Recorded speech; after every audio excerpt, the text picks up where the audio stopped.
My name is Hillary. As a dedicated medical professional, I live peaceful days alongside my husband Nicholas and our delightful 3-year-old twins, Joseph and Ryan. Our life was never flashy, but it was a happy one filled with the love of our family. However, that happiness was taken away in an instant. It was the day the hurricane struck our town. Since I was young, I always felt something was off with my relationship with my parents. My mother consistently prioritized her own needs, often neglecting household responsibilities, while my father was seldom home, his presence diminished by his relentless work commitments. My younger sister, Lindsay, and I often played together and supported each other. Rarely praised by our parents, I was more often sighed at with remarks like, "You're such a handful." This lack of familial support fueled my desire for early independence. I chose a career in medicine both to help people and to gain the strength to live without relying on anyone. It was during my college years that I met Nicholas, who was also on a path to a medical career.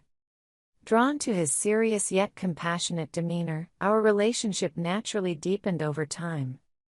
Despite the affection and connection that blossomed between us, my parents remained unimpressed by Nicholas, often questioning his sincerity with the skeptical. "He acts nice, but can you really trust him?" My mother would mutter that in suspicion, but to me, he was irreplaceable. Our commitment eventually led to marriage, and the joyous blessing of twins, which made me feel as though I had truly found my place in the world. However, this sense of belonging and happiness was fleeting. One day, the news soon reported that a hurricane was ominously approaching our town, prompting us to hurriedly pack essential items and seek refuge in our basement. The wind howled, and the sound of breaking glass echoed.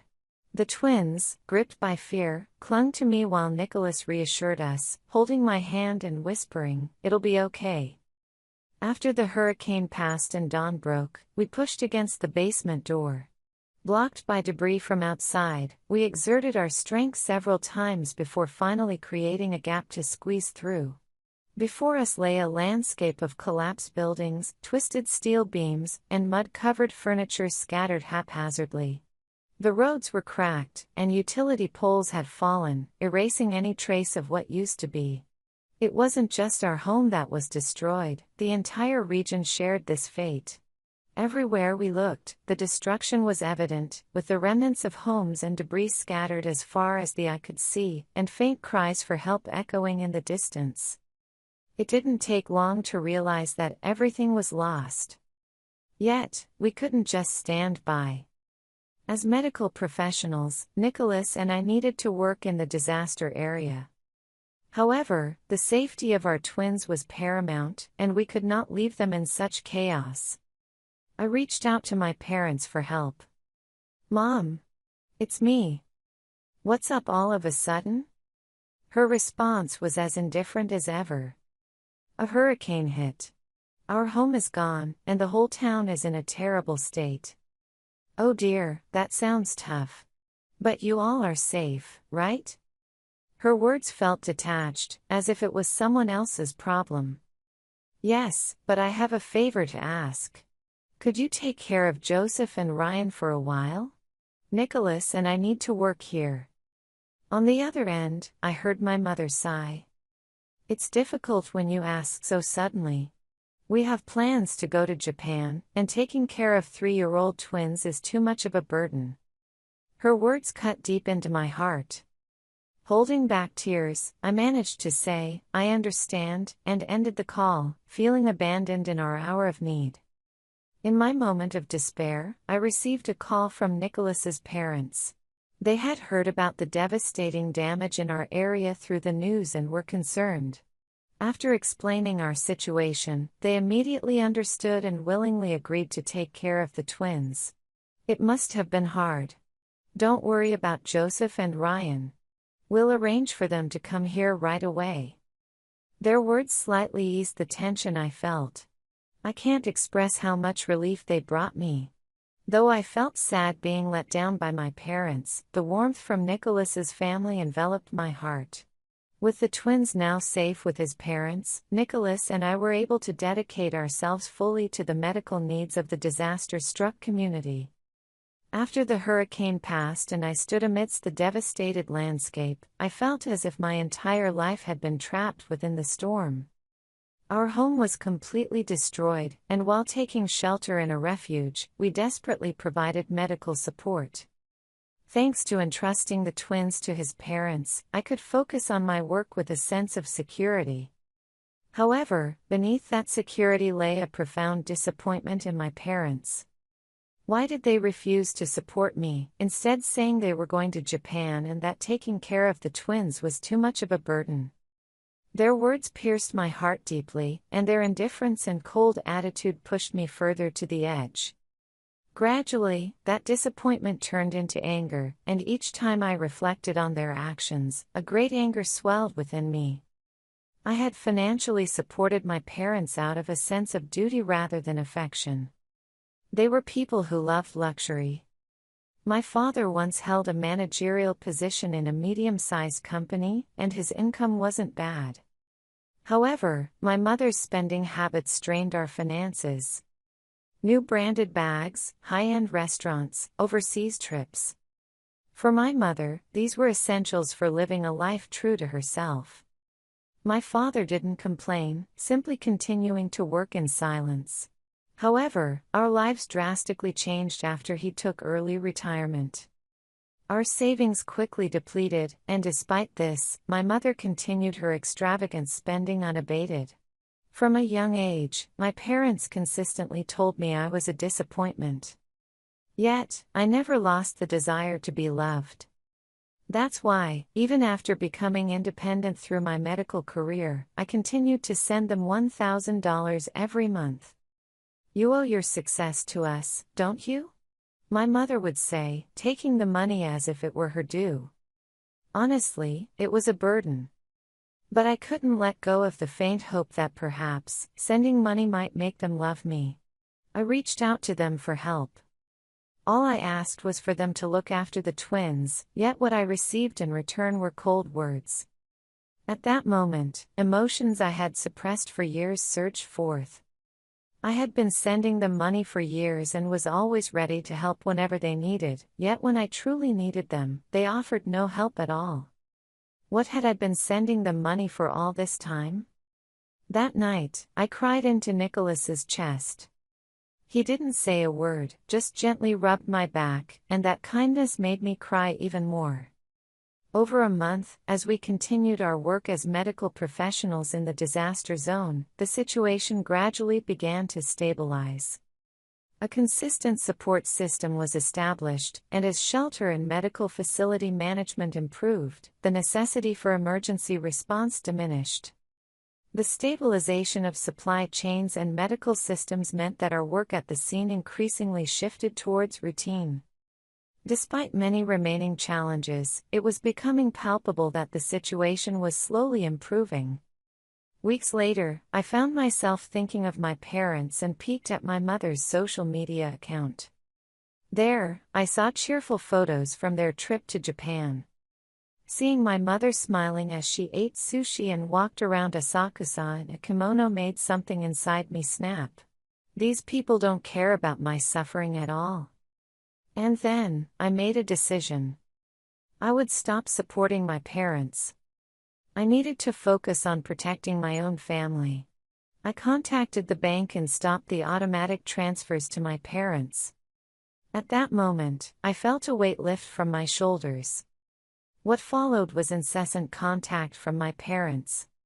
"What's the meaning of this? The money hasn't been transferred, has it? What about this month's support? Are you abandoning us?" I didn't respond to any of it. Hearing their voices would reopen my emotional wounds. But Nicholas wasn't my only ally, there was also my sister, Lindsay. She had reached out after hearing about the hurricane. "Hillary, are you okay? I heard you're working in the disaster area with Nicholas and was worried. If there's anything I can do to help, just tell me." I express my gratitude to Lindsay from the bottom of my heart. "Lindsay, thank you so much for worrying. Nicholas and I are doing well, and the situation here is stabilizing a bit. The twins are being looked after at Nicholas's parents' house, so they're fine." As I touched upon Lindsay's kindness, I naturally began to speak. "But I'm really disappointed in our parents. When I asked them to take care of the twins, they said, 'We're going on a trip to Japan, and taking care of the twins is too much of a burden.' I was so frustrated, I stopped the support payments to our parents." Lindsay listened in silence for a while, but after I finished, she immediately responded. "Hillary, that must have been hard. Our parents have always been indifferent to us, and to act like that after all the support you've given is really disappointing. But what you've done for them up till now, I think that's amazing. They should appreciate it." Lindsay's words eased my mind a bit. Her understanding and encouragement felt like they lightened my emotional burden. As I navigated life with the support of the people I met in the disaster area, Nicholas's family, and Lindsay, I gradually began to reclaim our routine. We moved from the shelter to temporary housing and started a new life. The twins were laughing and healthy, and Nicholas and I were living busy but fulfilling days. Every time I thought of my parents, my heart ached, but I never regretted my decision. I felt no need to feel anything for their indifference. My parents continued to contact me, but their messages were never about concern for me or the twins, only complaints about how hard their lives had become and how much they had spent on their trip to Japan. And each time, I felt at my limit. Eventually, I blocked all contact with them and decided to cut ties completely. After deciding to sever ties with my parents, my life was transformed. We moved out of temporary housing and relocated to a new town surrounded by nature, a quiet and peaceful place. Our home was small, but for us, it symbolized hope. As Nicholas unlocked the front door and the twins playfully ran around, I took a deep breath. "This is our new home," Nicholas smiled at me. I gripped his hand tightly. The local community warmly welcomed us, particularly a neighbor named Patty who reached out to me. "Welcome, Hillary. It must have been tough. If there's anything you need, don't hesitate to ask." She was plump with a kind smile, and she brought a homemade pie for us. I felt a warmth in my heart from her generosity. That evening, I attended a gathering at the community center that Patty had introduced to me. It was a place where disaster victims and supporters came together to help each other. "You're Hillary, right?" A man named Thomas approached me. He was a local firefighter and had been active in rescue operations during the hurricane. "I've heard about you guys. It sounds like you lost your home, but you and your husband are doing admirable work." Thomas's words made me tear up a little. Up until now, I had lived trying to meet my parents' expectations. But now it was different. There were people who truly understood us. Feeling recognized, I felt lighter in spirit. One day, I received a call from Lindsay. Even after cutting off relations with our parents, Lindsay and I had kept in touch regularly. She had always been concerned about me. "Hey Hillary, how are you? How's the new town?" Lindsay's voice was gentle. "I'm gradually getting used to the new life. Everyone in the neighborhood is really nice." Hearing this, Lindsay seemed relieved. "That's good to hear. I'm glad you're doing well." I paused for a moment before asking about our parents. "How are they doing?" Lindsay hesitated but answered. "Same as always. But they seem to be struggling a bit since your support stopped. Recently, they've been complaining about not having enough money and wondering why you suddenly stopped helping. Aunt mentioned that they've been airing these grievances. They're still posting photos of their travels on their social media accounts, but apparently, they're quite vocal about their complaints behind the scenes. They haven't contacted me, though." Hearing this, I felt conflicted. Then, Lindsay quietly continued. "Let them be, Hillary. If you're happy now, that's what matters most." I sighed and confessed honestly. Honestly, I'm still trying to sort out my feelings. They are our parents, after all. But this was the right decision, wasn't it? Of course. Lindsay replied emphatically. You've always worked hard, Hillary. It's time to prioritize your happiness. Her words felt like salvation. I had allies. There were Lindsay, Nicholas, and the people from our new community. I wasn't alone. Since then, I've been participating in volunteer activities in the community and continued providing medical support at shelters. I distributed relief supplies with Patty and helped Thomas with disaster preparedness training. Through this, I realized how fulfilling it is to be needed and appreciated. The desire to be acknowledged by my parents no longer existed within me. I had a loving family and supportive friends. That was enough. One evening, while watching Joseph and Ryan play in the garden, I video called Lindsay. Hillary, your expression seems softer lately. At Lindsay's comment, I couldn't help but smile. Really? Maybe I've finally forgiven myself. Lindsay smiled back. From the other side of the screen, she said, You're strong, Hillary. I've always been on your side. With her words in my heart, I beamed a genuine smile. I no longer needed to be bound by the past. From then on, I was going to live my own life. After all, I wasn't alone anymore. Life in the new town was gradually healing my heart. One day, I received a call from the bank. Is this Hillary Anderson? I need to confirm something with you. Yes, what is it? There has been an application for a new credit card under your name recently. Do you know anything about this? I paused, breathless. I hadn't made such an application. Could it be? No, I have no idea about this. Can you stop the application? Certainly. I'll go ahead and put a credit freeze on your account for safety. After hanging up, I trembled as I called Nicholas. Nicholas. This is serious. The bank just told me someone tried to open a credit card in my name. I think it might be my parents. Nicholas was silent for a moment before responding in a low voice. I can't believe they would go that far. Maybe you should consider legal action. I nodded deeply. There was no more hesitation. I was ready to stand up to protect myself and my family. The next day, accompanied by Lindsay, I visited a lawyer named Wesley Harrison. He was a middle-aged man with a calm demeanor, and he listened attentively to my story. I see. If there has been a credit card application made under your name, this is clearly a case of identity fraud.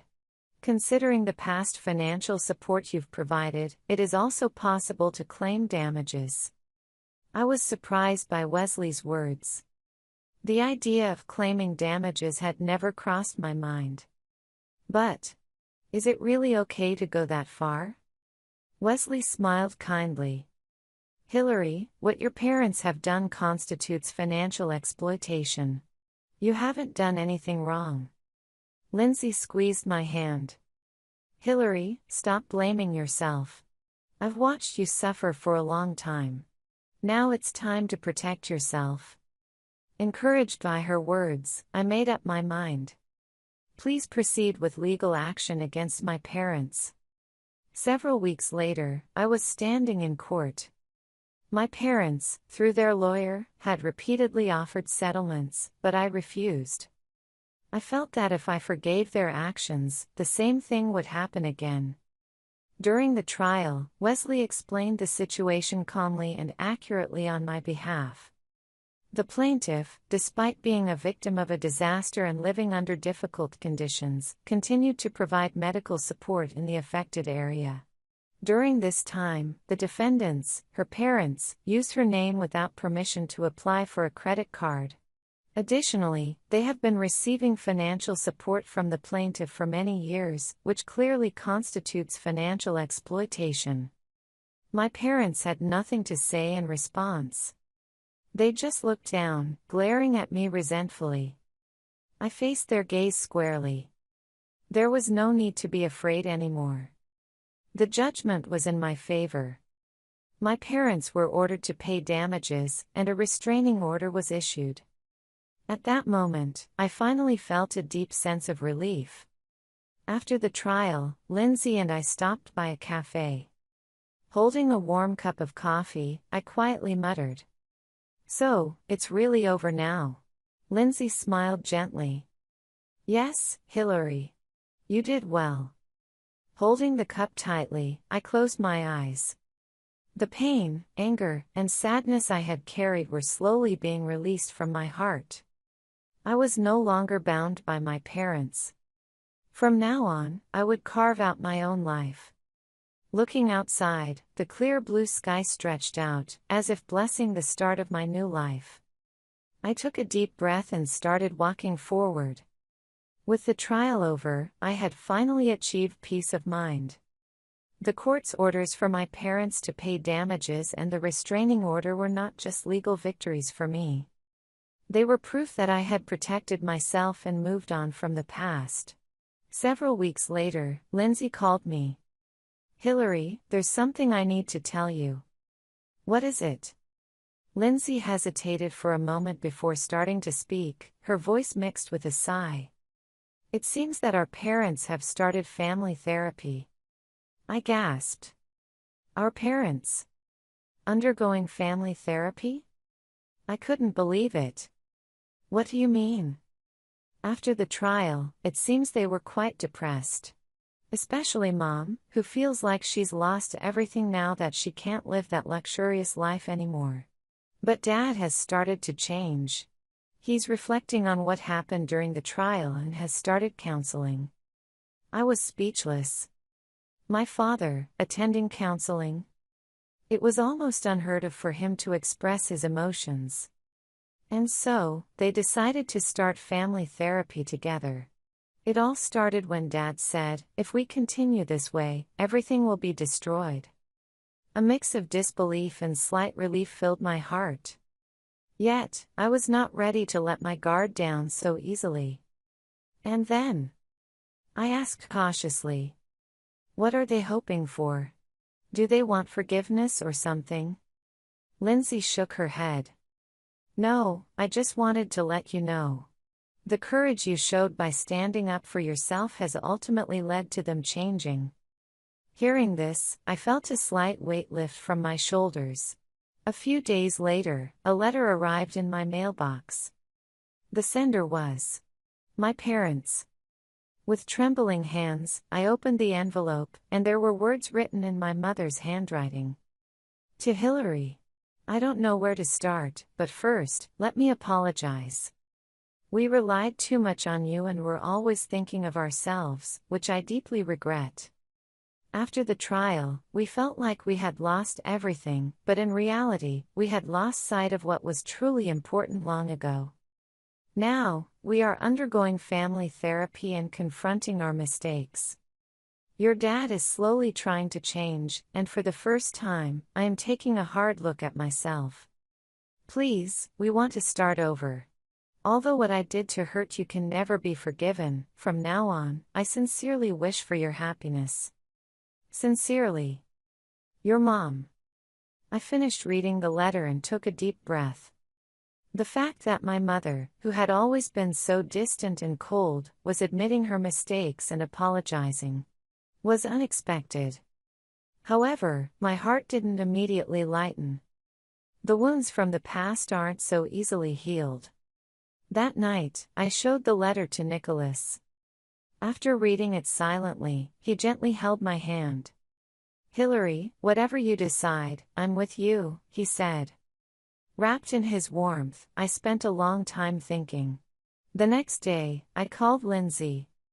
"Lindsay, I've read the letter. What did you think?" she asked. "I'm not ready to forgive them just yet. But, I won't let them control me anymore. I'm going to live my own life."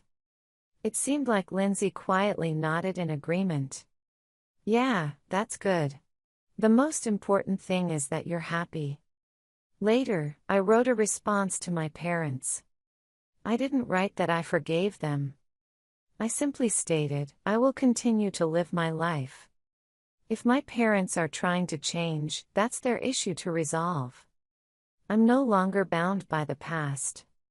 The days that followed were peaceful.